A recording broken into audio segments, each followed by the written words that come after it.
আরব দেশের মহিলারা শাটার বোরখা কাঁদতে ভিতরে গেঞ্জি থাকে, তারপরে এমনি করে বলে গুড়ি রাখে, সবকিছু দেখা যায়, লুকিং গ্লাসে সবকিছু হাতে দেখছে। এতের বিচার কনে করবো? এতের বিচারটা কনে করবো? আপনারা আমারে কন। এখন রাতের 1টা বাজে, মাত্র আসছি, কালকে ভিডিওটা আপলোড দিব। মূলত ঘটনা হলো যে নতুন লোক আসছে, এখনো আকামাটাও হয় নাই। বাংলাদেশ থেকে আসছে, আসি আমার মেসেজও করছিল যে ভাই আমি আসছি। আমার অনেক পুরানো ফলোয়ার, হোয়াটসঅ্যাপে আগে নাম্বার অ্যাড আছিল, নাম্বারটা অ্যাড করে এত আমার কথা কইতে আমি কইছি যে আসো, যে কোনো সমস্যা হলে আমি তোমার হেল্প করবো, সমস্যা নাই। কিন্তু এটার থেকে এত কেমনে বাঁচামো? বাইরে এটা উন্নত রাষ্ট্র না, ক্যামেরা লাগাইয়ে থাকে না, এখানে লাগাইয়ে থাকেনি। নতুন মানুষ আসছে, হাতের ম্যাডাম পিছনে বসছে। আচ্ছা আমি মানি নতুন আসছো, রাস্তাঘাট বুঝছো, মানে এদিক সেদিক চোখ টোকাই লেগেছো, দেখছো তো দেখি, এটা নিজের কাছে রাখো না। আমরা তো আরো বেশি কিছু দেখি, আমগো কাছে তো আরো বেশি বেশি প্রস্তাব আসে, আমরা তো কিছু কই না। গাড়ির মধ্যে ক্যামেরাটা তো আগে দেখবা, গাড়ির মধ্যে ক্যামেরা লাগাইয়া, ঠিক আছে হাতে দেখছে, পিছনে গেলাছে, হাতের ম্যাডামের কি কি আছিল সবকিছু দেখছে। দেখার পরে হাতে আবার বাইর বন্ধুরা ফোন দিছে, বন্ধুরা ফোন দি কর এমনে এমনে শাটার বোরখা গেঞ্জি গাদ দিছে, এটা বড় সৌদির কারেন্সির লেগে এগুলো বলা যান না, ঠিক আছে নি, এটা বড় সেটা বড়, কোনো দরকার আছে ভাই? ওই যে ভিডিও যে হয়ে গেছে, ভাইয়া জানতো না, ছোট ভাইয়ে ফলোয়ার আর জানতো না, তো কফিলে ভিডিওটা লইছে। কেমনে লইছে? ওই হাত দিয়ে ইশারা মিশারা করছে যে কফিলের মাইন্ডে লাগিয়ে গেছে। আর নতুন লোক স্যাকটা একটু করবো, কি কন আপনারা? দেওয়ানিয়ত ভিডিওটা লই গেছে, তার কথা মোবাইলের মধ্যে থাকে এগুলা সবকিছু। ওই দেওয়ানিয়ত চা গাওয়া বানায় যে, ওইটা আমগো বাংলাদেশি মানুষ।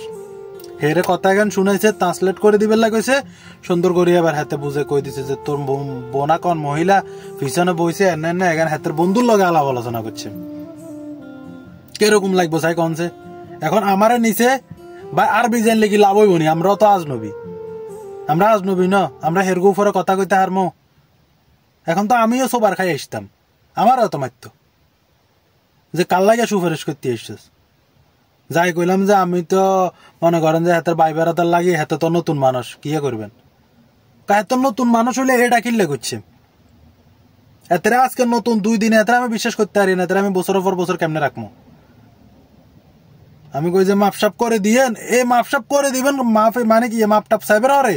আরবিতে তো আমরা এত কিছু বুঝি না, যতটুকুই পারি 5-7 বছর অভিজ্ঞতা সৌদিরে বুঝাইছি, বুঝাবের হরে হাতে আমার ভিডিওর বয়স এখন হুনার, বয়স এখন হুনাবের হরে কি কইতাম। আর আম নইলে আমন জোতা দিতেন, আমি যে বিচার করতে গেছি আপনারা আমারও জোতা দিতেন। কফিলে কয় যে আমার আনা মায়েবগা মানে আমার লাগতো না, হাতে দেশে চলে যাক। তো শেষ পর্যন্ত যারা ভিডিওটা দেখছেন এটাই কমু, 5 লক্ষ টাকা বাপের ঋণ করে হারাইছে, সুদূরত্ব লয়ে হারাইছে। আপনি তো বাইর যে কবেন যে আর কফিলে হারাই দিছে, সুযোগ সুবিধা বালানো, কফিল বালানো, তার বাপ মার হাসগা লাগটিয়া শেষ, তলে উড়ে গেছে একদম শেষ পর্যন্ত। এই পর্যন্ত যারা আছেন তার করে আমি একটা কথাই কই, এটা আল্লাহ রসুলের দেশ, নবীর দেশ, যা কিছু দেখতেছেন চুপ মারে বসে দেখবেন। এই দেশের প্রশাসন অনেক কড়া, নতুন নতুন আসবেন আগে বুঝবেন, এই লুকিং গ্লাস এটার দিকে তাকানোর দরকার নাই, অনেক কিছু দেখিও না দেখার বান করতে হইব। এর করে দেখবেন, দেখতেন না যায় এমন না, 2-3 দিন মনে করেন 1 সপ্তাহ কিন্তু আপনার টেকেল দিব বা 1 মাস আপনারা কি নিব, পরীক্ষা নিব, এরপরে আপনার সামনে ঘুরবো হারাদিন, তখন আপনার হারাদিন চাইলেও সমস্যা নাই। প্রথম মাসটা একটু ধৈর্য ধরে থাকিয়েন, এর করে দেখার দরকার নাই।